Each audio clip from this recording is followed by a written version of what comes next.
Have you ever mapped out a brand new life in your head? The kind where you wake up early, crush a workout, knock out deep work, and glide through the day like a machine, only to open your eyes the next morning and feel like a totally different person? It's almost like the version of you who made that plan last night has vanished.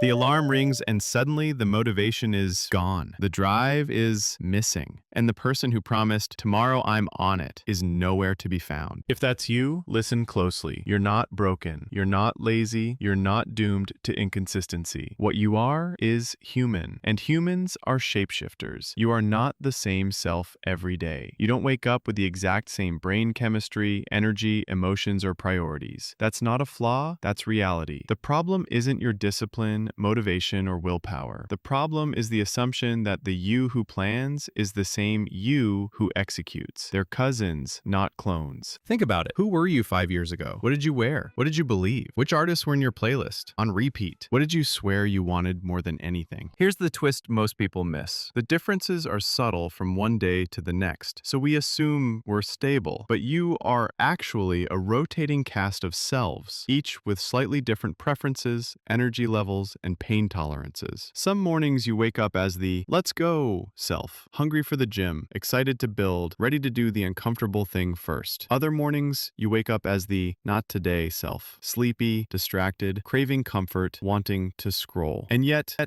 we expect these different players to perform the same. We demand yesterday's ambitions from today's tired body. We insist on perfect uniformity from a system that isn't uniform at all. That's where consistency breaks, not because you're weak, but because your model of you is incomplete. So let's upgrade the model. Stop thinking of your life as a solo mission. Start thinking of it as a relay race, a team sport where a baton is passed from today you to tomorrow you to next week you. Imagine a video game where the controller swaps hands every 5 minutes. If the player before you hoarded junk, ignored the objective, and burned all the resources, you spawn into chaos and spend your turn cleaning up. Frustrating, right? But if the previous player collected a few checkpoints, stocked the inventory, and cleared a path, you jump in with momentum. Your turn feels lighter. Your choices feel easier. This, right here, is what real consistency looks like. Not identical effort, but a clean handoff. We romanticize consistency as robotic repetition. Wake up at 5 a.m., do the same routine, never miss, never flinch. But genuine consistency is continuity. It's the baton moving forward, even if slowly. It's each version of you doing enough to set up the next version for an easier start. That's the secret lever. You don't have to dominate today. You just have to make tomorrow easier. Now, why do we so often make tomorrow harder? Why do we sabotage the next player? Enter a brutal quirk of the human brain, future discounting, our bias toward immediate rewards over delayed benefits. Your brain literally treats future you like a stranger. That's why staying up late for one more episode feels worth it, even though morning you will pay the price. It's why $100 now feels better than $200 a year from now, even though the math says otherwise. For our ancestors, taking the fruit in hand right now improved survival. In the modern world, that instinct backfires. The cheap rewards we chase today, junk food, doom scrolling, skipping the hard task, become the heavy bill that tomorrow you has to pay. So how do we outsmart this wiring? How do we build consistency in a system where the player keeps changing? We switch from finish line thinking to checkpoint thinking. Picture a game with save points. You don't beat the whole game in one sitting. You reach the next save, breathe, and log off. When you come back, you don't start over. You continue. Life can work the same way. Drop the fantasy of winning the entire day perfectly. Instead, save your progress. Leave behind breadcrumbs. Reduce friction for the next player. This is the art of the clean handoff. If your room is a wreck, don't vow to clean everything. Clear one surface. Tomorrow, the space already feels different. If your inbox is a war zone, don't chase zero. Leave a 3-email priority list pinned at the top. One reply, one decision, one follow-up. If the gym feels impossible, don't argue with your feelings. Put your shoes by the door, fill your bottle, do a single, easy set at home. Save a win. Tomorrow's player inherits momentum, not guilt. Guilt freezes you. Momentum frees you. That single shift from "I must finish" to "I will save" turns impossible days into incremental wins. And those incremental wins compound. Now, let's address a deeper layer, the one that keeps people stuck even when they know what to do. Many people don't take care of future them because they don't like themselves. If your best friend needed help moving, you'd help. If your dog needed a walk,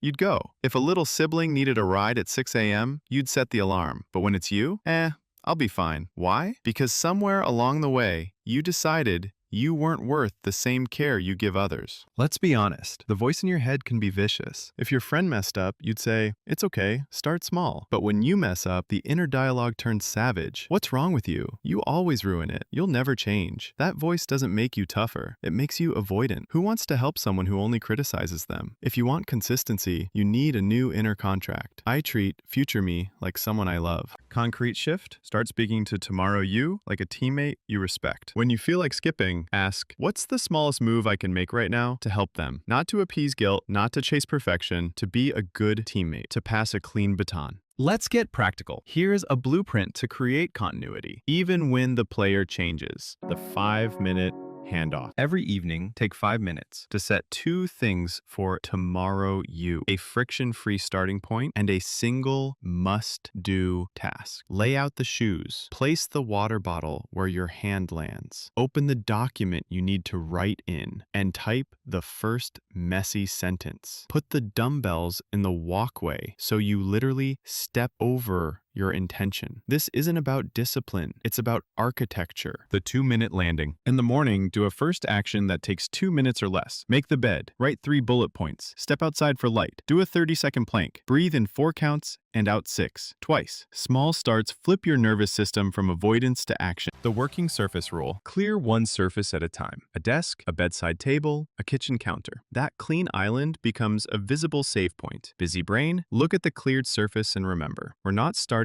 in chaos. Open loops list. Keep a tiny card titled Next Player Priorities. 3 items max. 1 tiny, 1 medium, 1 stretch. Updated at day's end so tomorrow you doesn't waste energy deciding. The 80% rule. Ditch perfection. Complete to 80% and save. Ship the draft. Do the short workout. Tidy 1 corner. Completion beats fantasy. Recovery without ruin. You will have off days. That's part of the design. When a day goes sideways, don't chase a heroic comeback. Do a continuity action to keep the thread unbroken. Send 1 email. Do 5 squats. Drink a full glass of water. Update the next player card. Close the loop. Move on. Lower friction. Raise signals. Want to read more? Put the book on your pillow. Want to hydrate? Fill the bottle the night before and leave it where you sit. Want to stretch? Set a timer labeled 2-minute reset. Reduce clicks, increase cues. Environment is louder than intention. Identity by evidence. Don't declare identity. Collect it. Each small action is a receipt. I am the kind of person who a stack of tiny receipts beats 1 perfect day every time. Let's zoom back out. Apply the save point mindset across domains. 200 fitness. If you can't train, set out tomorrow's gear, cue a 10-minute follow along, or do 1 easy set now. Save the spawn point.